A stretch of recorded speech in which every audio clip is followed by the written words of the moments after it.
पितृ देवताभ्य नमः। आज आंशिक सूर्य ग्रहण और पावन फाल्गुन अमावस्या का अत्यंत दिव्य संयोग है और ये दिन साधना, तप और आत्मशुद्धि का विशेष अवसर माना जाता है। मान्यता है कि इस तिथि पर किया गया जप, तप, दान, ध्यान और कथा श्रवण कई गुना अधिक फल प्रदान करता है। तो जो लोग जीवन के कष्टों, बाधाओं और मानसिक अशांति से मुक्ति चाहते हैं, जो लोग अपने पितरों का आशीर्वाद प्राप्त करना चाहते हैं और जो किसी कारणवश अमावस्या की विधिवत पूजा या व्रत भी नहीं रख पा रहे हैं, उन्हें आज की इन पावन कथाओं को अवश्य सुनना चाहिए।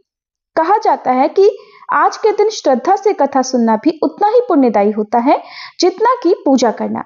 और ये दिन पितृतर्पण, आत्मचिंतन और भगवान के स्मरण का विशेष अवसर है। सूर्य ग्रहण का प्रभाव जब अमावस्या के साथ जुड़ता है तो वातावरण में आध्यात्मिक ऊर्जा और भी प्रबल हो जाती है।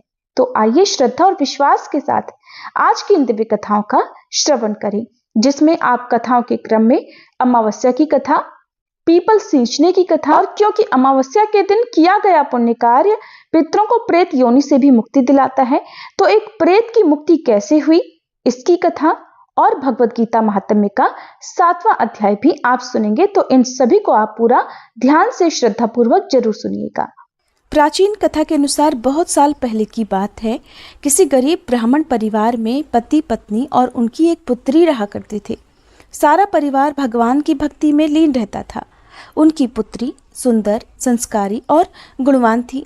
वह उसके लिए वर की तलाश कर रहे थे, किंतु निर्धन होने के कारण उसके विवाह में बाधाएं आ रही थीं। भगवान की दया से एक दिन उनके घर में एक बहुत बड़े महात्मा आए। उस कन्या ने उनकी खूब सेवा की।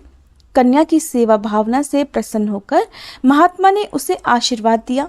तब उस लड़की के पिता ने कहा कि महात्मा जी, हम बहुत समय से अपनी पुत्री के विवाह के लिए वर की तलाश कर रहे हैं, मगर हमारी निर्धनता के कारण हर बार बात बनते बनते रह जाती है। कृपया बताइए, हमारी पुत्री के हाथ पीले कब होंगे? महात्मा जी ने उस लड़की का हाथ देखा तो बोले, इस लड़की के हाथ में तो विवाह की रेखा ही नहीं है। ये बात सुनते ही ब्राह्मण तो बड़े उदास हो गए और फिर बोले, क्षमा करना महात्मा जी, मैं आपके कहने का अर्थ नहीं समझ पाया। महात्मा जी ने फिर कहा कि तुम्हारी पुत्री के भाग्य में विवाह सुख ही नहीं लिखा है।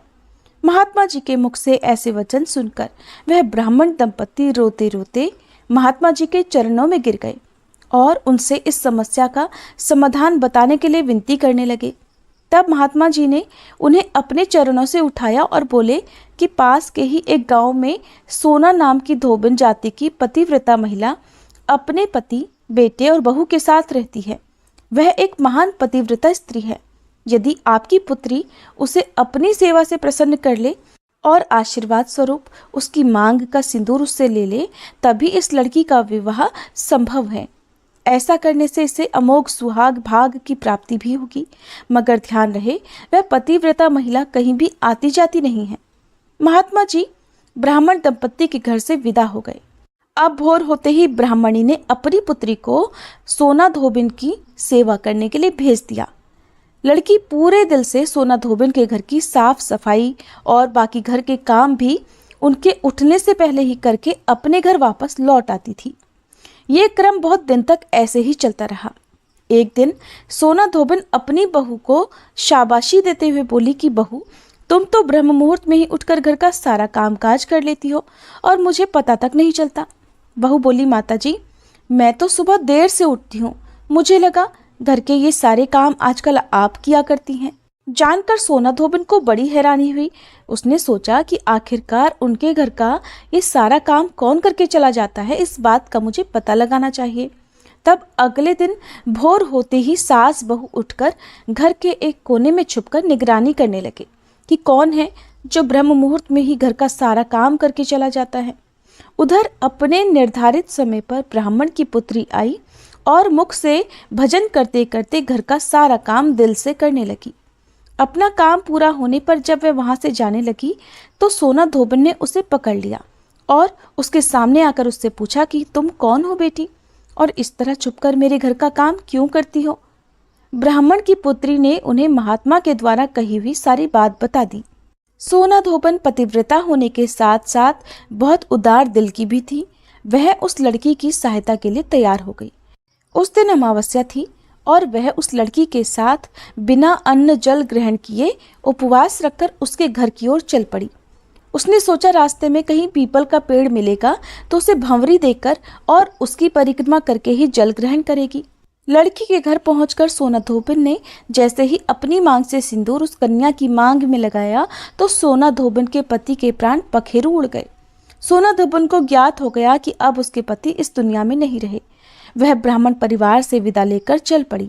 रास्ते में पीपल का पेड़ देखकर उसने ईंट के टुकड़ों से 108 बार भंवरी देकर 108 बार पीपल के पेड़ की परिक्रमा की।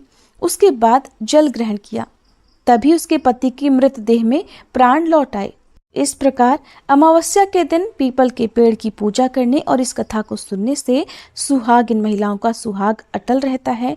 सुहागिन महिलाओं को सभी प्रकार के मनोरथों की प्राप्ति होती है। जिनका विवाह नहीं हो रहा हो उन्हें मनोवांछित वर की भी प्राप्ति होती है। सभी अभीष्ट मनोरथों की पूर्ति होने के साथ साथ ऐसे भक्तों के घर में धन, अन्न, सुख समृद्धि के भंडार भी भरे रहते हैं। अमावस्या के दिन विवाह संबंधी परेशानी